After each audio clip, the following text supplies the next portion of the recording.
हर कोई professor bubble wrap के असंभव आविष्कारों के संग्रहालय के बारे में सुन चुका था। एक ऐसी जगह जहां विज्ञान उल्टा चलता था, लॉजिक चक्कर खा जाता था और आविष्कार ऐसे लगते थे जैसे सपना कोई मशीन बन गया हो। यहाँ पंखे हवा नहीं बल्कि बुलबुले फेंकते थे, छतरियाँ उल्टी उड़ती थी और स्कार्फ आपकी उदासी पहचान कर धीरे से तारीफें करता था।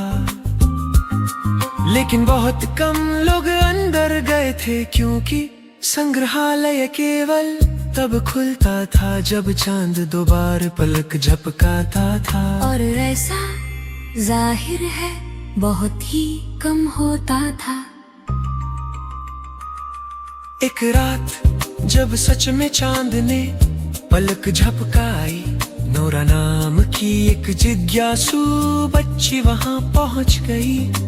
अंदर बिजली की महक और पुराने पेंसिल जैसी खुशबू थी। हर कमरे में कोई ऐसा आविष्कार था जो असंभव लगता, एक स्केटबोर्ड जो हवा में तैरता था, एक टोस्टर जो अतीत की तस्वीरें बनाता था, और एक रबर डक जो गणित के सवाल हल करता था।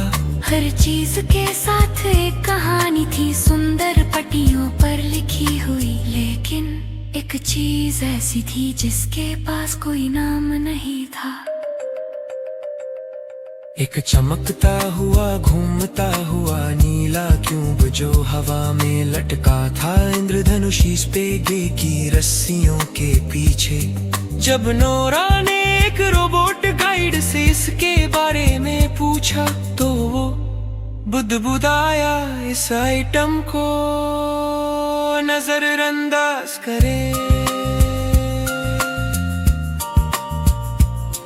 लेकिन नोरा ने वही किया जो कोई खोजी करता है। उसने हाथ बढ़ाया, क्यूब खुला, अंदर कुछ नहीं था, या शायद कुछ ऐसा था जो दिखाई नहीं देता।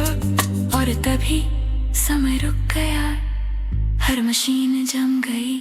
और एक आवाज नोरा के मन में गूंजी, तुम पहली इंसान हो जिसने इसे खोला है। ये धरती से नहीं है, ये उस जगह से है जो होनी ही नहीं चाहिए थी।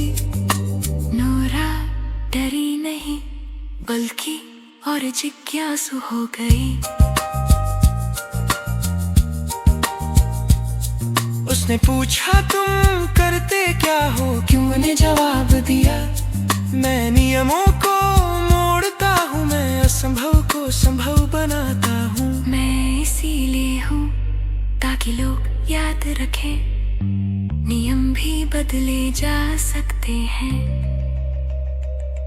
और फिर संग्रहालय की सारी मशीनें जिंदा हो गई। स्कार्फ ने जैज गाना शुरू किया, रॉकेट जूते डांस करने लगे और मूड बैकपैक ने उसकी पसंदीदा धुन बजाई। क्यों उसके हाथ में तैराया और बोला, हर सदी में एक इंसान चुना जाता है जो सवाल करता है। इस सदी की वंडरर तुम हो। नोरा मुस्कुराई, बहुत बढ़िया।